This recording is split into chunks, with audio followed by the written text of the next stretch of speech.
Alright, what's up with the YouTube fam? I'm back again with another video. So listen, man, y'all remember the other day we was talking about a situation. Well, it didn't get too many views because YouTube don't want to push stories like these, but y'all already know. I'm gonna run it back to y'all if y'all been rocking with me.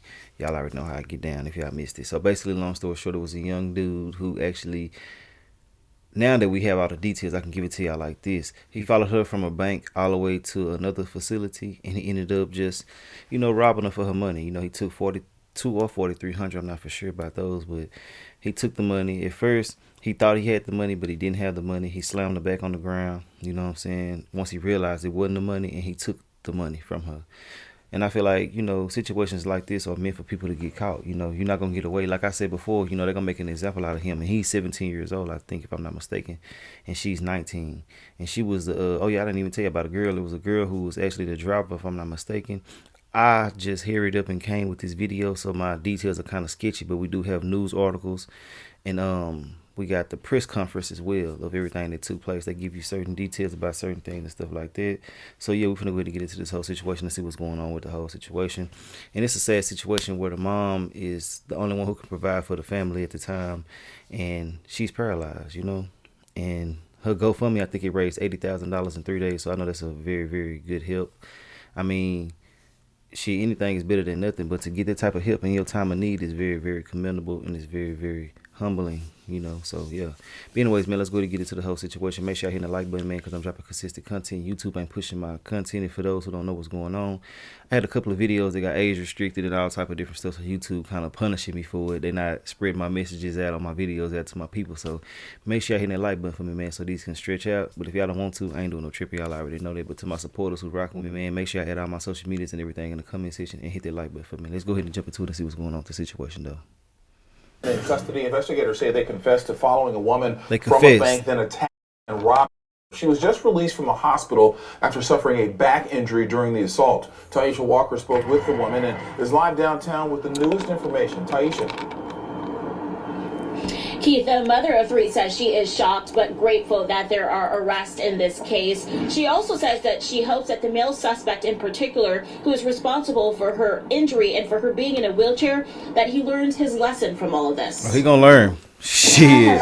He about to learn. Hey, how you doing, Chief? We were just about to sit down with Nung Trong and her children when Houston Police Chief Troy Finner called to notify them of the two arrests he was about to announce in a press conference. I really want to thank everybody, the entire team, for getting these two individuals in custody. Houston police say 17-year-old Joseph Harrell and 19-year-old Zainika Woods followed Trung 24 miles from a bank to a shopping center last month. And it's so weird. Of the envelope of cash she withdrew. Investigators say Woods. And then I don't know if they're gonna put the details in here, and I might just cut it off right then when they're about to get the details about this certain particular part. But basically, long story short, the money that she was saving, damn, my hands ashy, y'all let me talk about me, man. But the money that she was saving, it was for her to go vacation and see her family that she haven't seen in a couple of years. And I know that's a very, very sad situation to have to go through something like this when you're just trying to save up and go be with your family, man, and for the little boy to do her like that, bro, it's just crazy, bro, because you tried to take $42,000 or $43,000. I mean, I said 300. Bro, it's not worth it. You're going to let this cost you 50 years. I said that in my last video. You're going to let $43 or $4,200 cost you 50 or 60 years of your life. And you could have went out there and made that if you got on your shit, man. The summer is here. People finna be outside working, doing all type of different things, yards, all type of stuff, man. Don't be too, big for yourself. You know what I'm saying? It's jobs for everybody. Don't never feel like you're too big to do anything to make something happen for you and your family. That's just how I feel about that. A lot of people let social media mess their mind up to the point where they feel like they won't do certain things. Man, I done worked at fast food jobs. I done washed cars. I done did everything to get me ahead in life, and I didn't look, down on myself for that. I already know that, being a man, you got to go through what you got to go through to get where you need to be. So, yeah, don't never let your pride and your ego get you out of character to where you're doing shit that can cost you your whole entire life, when you can just simply sit down, strategize, and make your own way to do whatever you want to do. Let's get back into it. Grove, while Harrell approached Trung, body slammed her, and ran back to the car with the $4,200. Vượt qua cái khó khăn của mẹ. I really need support from everyone. to help me able to walk again. Trung was just released from the hospital yesterday after spending more than a month trying to gain back her mobility after the injury. Doctors say it could be a year or even longer before she can walk again. Temporarily paralyzed.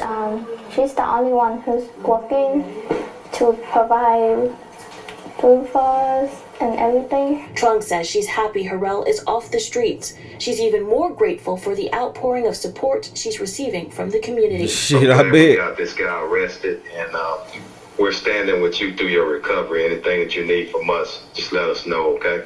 Yes, thank you. Trung is the only one in her family able to work because her husband died several years ago. With her lack of mobility, it's not possible for her right now to work, but she is going to need a lot of money for her lengthy recovery. If you would like to help and donate to her GoFundMe account, we will be sure to link it on this story on click2houston.com. For now, reporting live from downtown, Taisha Walker, KPRC 2 News. Many people have seen Just the press conference. The incident on February And tell me if y'all rocking with me on this. I feel like that when it's a situation like this, the government should be using some of them tax dollars to go ahead and take care of this type of situation. You know what I'm saying? Like, ain't no way in the hell we should be out here paying for inmates and stuff like that to be held in jail and basically fed and housed when there's people out here that need help. You feel me? They really need somebody to be in their corner and do certain things for them. But you gonna go ahead and pay for the inmates when the people out here really gotta fend for themselves to get some type of help. That's crazy, bro. That's just crazy. Let's get back into it. It's the press conference right here. They finna give all the details we need. happened on February the 13th at about 11:30 a.m. Where and her name is Noon True, had just, I think, gone to a bank and was in the Bel Air area, and this individual came up and attempted to grab I think like her purse and then took off and saw that he didn't have the money. So he went back and then grabbed her and slammed her down. In fact, when I saw it, just made me, mad as hell. Slammed her down like she was a bag of potatoes. She's still recovering from that incident.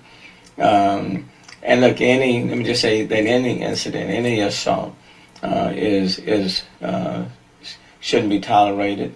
And I know after seeing this incident over and over again, I had a conversation with Chief and I called him and asked whether or not what type of leads we had, and that this was somebody that that we needed to apprehend, get off the streets, such that this person wouldn't do these type of things to anybody else. And just at the forefront, let me thank HPD, the detectives, all of those who worked on this case, because as you will hear, this person, as well as somebody else, has been apprehended and is not on our streets at this time. But these sort of incidents are not going to be tolerated in this city. And I just want people to know, if you are foolish enough to commit these type of crimes, we will find you. It may take a few days, may take a few weeks, but we will find you, and we'll get you off the streets. And then I will trust the other parts of our system, criminal justice system, to make sure that they remain off the streets so that it doesn't happen to somebody else. So I want to thank Chief Fenner. I want to thank the men and women, all of the detectives who worked on this case. But I can tell you that the person who committed this particular crime on Noon True have been apprehended, and we'll continue to work with her and her family as she recovers from an injury that should not have occurred. So, Chief, and let me turn it over to you. Thank you, Mayor. Just want to say good afternoon to everybody, and the mayor hit on some key points. And one point I want to stress again: this type of violence will not be tolerated in our city. It is just senseless.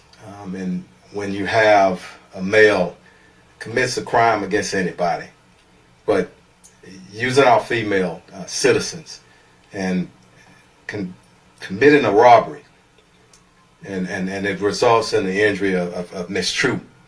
I just spoke to Miss True about an hour ago and assured her, and I want the city of Houston to stand behind her. She's very serious injuries. The recovery is very long, and I want her to know the love of our agency, but also our great citizens in this city. We need to simply stand behind her. I know that we have our victims assistance division here up under Commander Harris. And I want to thank them for what they do, not only in this case, for all other cases, but I understand that the family has put up a GoFundMe fund, and I ask that anybody, this is going to be a very long recovery. I won't talk too much about the investigation, the details, because I want the investigators, and I want to thank them, even our support team, for the great work that they do under the leadership of Commander Christy Smith.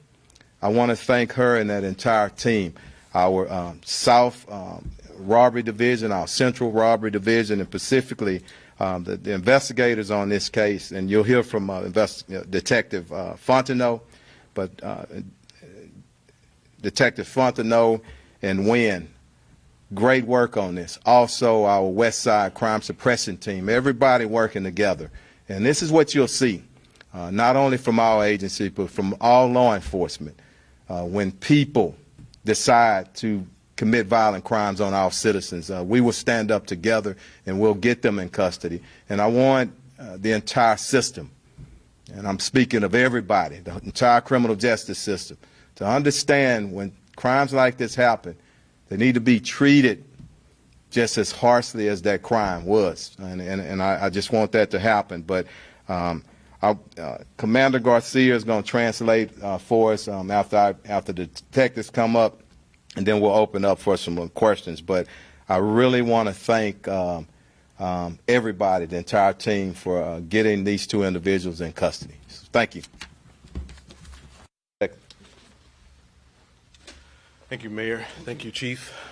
My name is Tyrus Fontenot. First name Tyrus, T-Y-R-U-S. Last name Fontenot, F-O-N-T-E-N-O-T. I'm a robbery detective with the West Side Robbery Division. And just want to give you just quick details about the incident regarding the two individuals that you see before here. On the day before Valentine's Day, February 13th, our victim went to the Bank of America to make a withdrawal. After leaving the bank, she went to a local business around about the 9800 block of Bel Air, where she was followed by the two individuals that you see before here, before yourself here. Once she was followed to that location, our male suspect here exited the vehicle driven by Miss Woods here, and assaulted the victim, first by trying to take her personal wallet, but eventually once he learned that he didn't have the money that she withdrew from the bank, he went back and assaulted her again by picking her up, slamming her down onto the concrete, causing severe injuries to our complainant. From there, the male suspect, ran back to the waiting vehicle, and they left the location.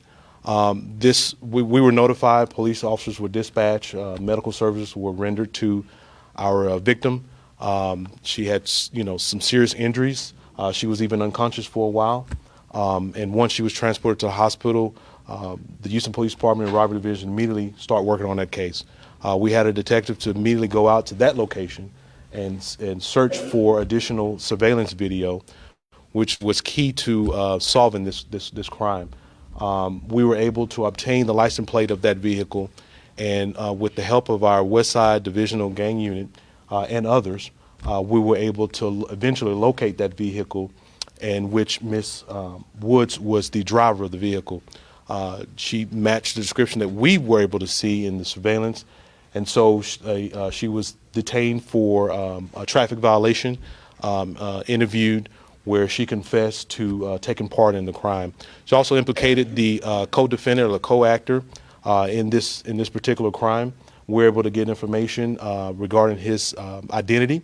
We were also able to get him identified as being the person with Miss Woods, where we immediately learned that our other detective, Blair, who's also with the robbery division, was currently working on a warrant to file on him in a separate case, an aggravated assault case.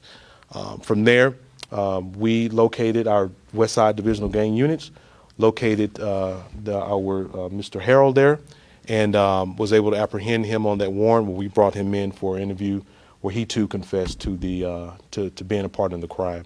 And so both of them were able to be taken into custody. Ms. Woods was charged with aggravated robbery, serious bodily injury, and Mr. Harold was charged with aggravated robbery, serious bodily injury, and also aggravated assault on a separate case. Thank you very much. Thank you, sir. And before I bring up our commander for translation, a lot of times our public asks, what's going on behind the scenes? You hear what's going on behind the scene, but this is not just this case. Hundreds of cases in our city. And I also want to say we might still be outstanding on some other cases, but we don't sleep here at HPD. It's a 24/7 operation, 365 days a year, and we'll keep pushing forward to get these violent offenders off our streets, okay? Commander. Yes, sir. Thank you, Chief. El 13 de febrero a las 11:30 de la mañana, en la cuadra 9800 de la Bel Air, nuestra víctima, la señora Trong, fue robada y fue agredida violentamente. Ella había ido anteriormente a un banco, obtuvo dinero. Cuando llegó a este segundo lugar, la habían seguido dos individuos que tenemos aquí las fotos. La mujer iba manejando el carro, el hombre fue el que la asaltó y la robó. Desgraciadamente ella sufrió varias heridas serias y ahorita está en el hospital tratando de recuperarse. Gracias a los esfuerzos de los detectives de la División de Robo, que están aquí a mi derecha, el detective Fontenot y la detective Wen, tomaron este caso seriamente, obtuvieron evidencia y video de seguridad del área y encontraron a estos individuos. Los dos han confesado a este crimen y también hay cargos sobre el hombre individuo, que el criminal que también tiene otros, le van a levantar otros cargos de otros crímenes que ha cometido de este tipo, muy serios. Tenemos aquí a la División de Servicios a Víctimas, que también van a ayudar a esta familia. Sabemos que esta familia está pasando por un momento difícil y estamos seguros que tanto nosotros como parte del gobierno municipal, pero la comunidad en general va a ayudar a esta familia. Muchas gracias. Thank you. And Commander is not only a great translator, Commander Garcia, he's also my chief of staff, and I want to thank him for what he does for me and this entire department behind the scenes, too. Thank you very much, Commander. And we'll open up for questions, the mayor or anybody else. Go ahead. Just to clarify, both are charged with aggravated robbery, serious bodily injury, and Harold's charged with aggravated robbery in an unrelated case. Yes. Did that involve, like, drugging or anything, too? Aggravated assault. Yes, sir. Okay. All right. Are they behind any other cases that you know of at this point? We don't know. Everything is active. It's only been a few hours, really. So, of course, we're going to try to work through, and we do have confessions, but we want to make sure that they're not connected to any other cases. And a lot of times they are, but I don't want to get ahead of that. We want to, when we get it. Criminal histories? You can speak. You can speak to it. Yeah. Yes, Mr. Harold does, but Ms. Woods does not have a criminal history. What's his look like? There are various crimes, mostly juvenile, so we can't, talk about that. Okay. He's only 17, she's 19. Any thoughts on that? Well, I can, and the mayor's probably want to add in on this. It's sad, okay? It's not an excuse, okay? You're talking to and seeing two guys from the neighborhood.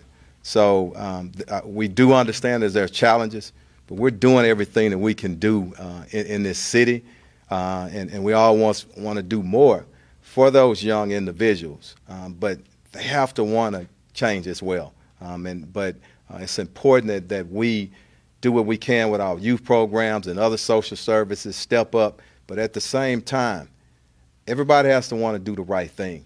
And you got to have, it's your mindset and it's what's in your heart. And I'm not judging any individual. I'm just talking in general. You have to want to change. You have to want to do better. And I can tell you in this city, if you decide to do that, and I talk about it all the time, a hand up, not a handout. A handout leaves you right where you are. It feeds you just for that second. A hand up is you empowering people by working with them. Those resources are here, and they just have to accept it. Did they say in their confession why, or did they show any kind of remorse? Yeah, we're not going to go into the D because it's still active, Randy, and we'll get that out when it's appropriate, but it's still active right now. And I'm, as the chief, as our public, I'm curious. Why? Why? Okay, Mayor. You know, we've said before that in large part our numbers are driven by that age group, 16 to 24, 16 to 26. They fall within that age group. But what people have to understand is that there is no such thing as a free crime. You don't have a free assault or going and committing some crime against other people. There are consequences. And people need to understand that. I don't care how young you may be. I don't care how old you may be. And do not assume that you can commit a crime and get away with it. I mean, people are working, as the chief said, 7 days a week, 24 hours a day, to find out who's committing these crimes and to get you off the street. And I just want people to know, don't assume that you can go and slam some person down and you're going to get away with it. Don't assume that. To the contrary, you need to assume that people are not going to stop until you're found. And that's what happened. That's what happened here. Either somebody is looking at you committing a crime, or there's some camera or cameras looking at you, or there's some license plate reader that's looking at the car. But you are going to be found. Now, having said that, what I would say to any person out there, especially a young person, we do want to help you, but at the same time, there are no excuses. And it is important for the criminal justice system to work collaboratively in order to make sure that people are not committing a crime after crime after crime, okay? But we are not going to stop until we find you, and that's what happened in this particular case. Unfortunately, the person who he assaulted is recovering from some serious injuries, and she was the breadwinner for that family, and she has children. So I do hope that the city will step up. I do hope people will go to that GoFund account and will assist this family. Because you now have a mom who's down and you have children who were and are dependent on their mom. And it was caused by these individuals. And there are consequences. Any other questions? The male suspect's other case, was the victim in that other case random, similar circumstances? It appears that way, but again, Michael, we want to just wait until we verify that, but same method of operation as we say in police work. Yeah, it's great. Yes, sir. Yeah, all right. His name is Jugging because they have, it's gotten a nickname. Yeah. Any brief advice to people like you? Absolutely. I was sharing with the mayor, and I went to the bank myself in a transaction just yesterday, and I was in communication with the bank tellers and management. When you can, get a cashier's check or whatnot. Don't leave out of there with cash. And also, if you do, and even if you don't, because suspects can think you have something, you don't have anything in danger. Just be aware of your surroundings. Once you leave there, if you think somebody's following you, everybody should know where the nearest police station is. If somebody's following you, get on the phone. First of all, call 911, tell them, hey, somebody's following you, but be aware of your surroundings and don't put yourself at an added risk. If you don't have to go in, do your transactions online as much as you can, but you leave that bank, just be aware of your surroundings, okay? Get to your car, and when you get out of that car, look around. circle around the parking lot just a little bit. But want to get that out, and I'm gonna need our great media team, which I always do, and I commend y'all all the time in this city. Help us with that message, and we'll do some more PR work on it, just to make sure that we harden ourselves as targets. Everybody in our city, and we never blame victims. I'm not doing that. I'm just saying, as a city, I want us to be hardened against possible robberies or an attack. Okay, all right. Anything else? You have one more. You good? I'll ask. Okay. mean, you know, going to the bank is not something unusual for someone to do. It's No. like an everyday errand, right? We have seen the Gringos restaurants are now not accepting cash because there's a handful of people in our city who are terrorizing the rest of us and preventing us from being able to do everyday tasks or run a business like we want to. What do you say in response? Look, it's frustrating, but I don't look at and you hit it. That's why I love our media. Y'all smart, okay? Small number. And what we have to do is concentrate, and what we've been doing, all of us, not just the police, the citizens, but our entire criminal justice system. When you swing that bat and you swing it hard on those individuals that need to be hit with the full arm and the full force of the criminal justice system, they hear us. And that's what we got to stand together on, everybody, you know, and that's what I'm excited about going forward as we move away. We still have a backlog. Let me say that. But as the wheels turn and they start turning more, that's what I want us to concentrate on, but not just the criminal justice system. Everybody in our city and everybody that's involved. And you're going to continue to see those numbers go down, and we're going to continue to be the great city that we are.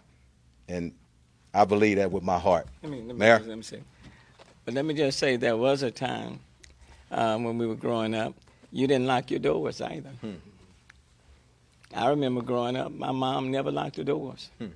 In fact, we would leave the house, and my mom would say, when you get off the bus, just go in the house, the door is open. There's no lock. I didn't lock the door. That was then. This is now. These are different times, okay? So, and we have to recognize that. Things are just a little bit more toxic now on all levels. They're just a little bit more toxic now. And when we recognize that, then we have to adjust our behavior accordingly. And that's what's happening here. And so it doesn't necessarily mean that things are more dangerous in many ways. I mean, we can say to you all day long, you know, the number of violent crimes are down in the city. The number of homicides down in the city. But if you are a victim, you know, it doesn't matter. You are a victim. And the numbers of violent crime in the city are down from a year ago or 2 years ago. But say that to Ms. Noon-True. Okay? For her, she was that victim. So these are different times. There was a point in time, for example, that the atmosphere was not as toxic politically. You know, but that was then, this is now. So we have to find ways as much as we can to kind of get back to those moments. But in the meantime, let's just be very careful. And so what I would say to people, be careful when you go to the bank. And I think that's all, you know, that's everyone. But it's unfortunate. Last, I just want to thank our team again, and it's important, and I want them included in our press conferences. And as the mayor and I talk, make sure y'all get a shot of their faces because they're away from their families a lot, and I want their families to see how proud the mayor and the chief and our citizens are of the great work that they do every day. So thank y'all very much, okay? Yeah, man, that's the end of that situation, man. It's just a sad situation where a person can actually had a life altered like this. You know, like I said in my other video, she didn't have no inkling or idea that she was going to go through something like this at all. You feel me? And I mean, just for your life to be changed like that, it got to be very, very horrific. It's got to be very traumatizing. And I feel like that people should be punished to the maximum extent when you do things like this, you know? I mean, being that he's a young black man, I really hate that for him. But overall, man, I can't have no sympathy for nobody out here doing dumbass shit, you know? at some point in time, you got to realize that you're really not even, you know, like, okay living your regular life. So why you out here trying to commit some crimes in this type of in this day and age that we in right now? You know, it's just crazy to me. But overall, man, I say what I had to say. I hope that she has a healthy recovery in this whole situation. And yeah, man, I'll holler at y'all later on another video. I'm gonna drop some more today if I can, but if not, I will be dropping tomorrow. Y'all already know. But yeah, man, y'all like, comment, subscribe if you like my commentary. If you don't like my commentary, don't give a damn. I'll holler at y'all later. If y'all made it to the end of this video, man, damn, I almost knocked my damn thing down. If y'all made it to the end of this video, I appreciate y'all. Real talk. I didn't say too much during the press conference because I want to get my own details about it, but now we got all the information that we need to know for right now. So I will keep y'all updated on the sentencing and stuff like that if I can keep up with this story. But if I can't and y'all see it before I do, let me know. But that's all I gotta say, man. I appreciate y'all. Real talk, and I'll holler at y'all later. All right.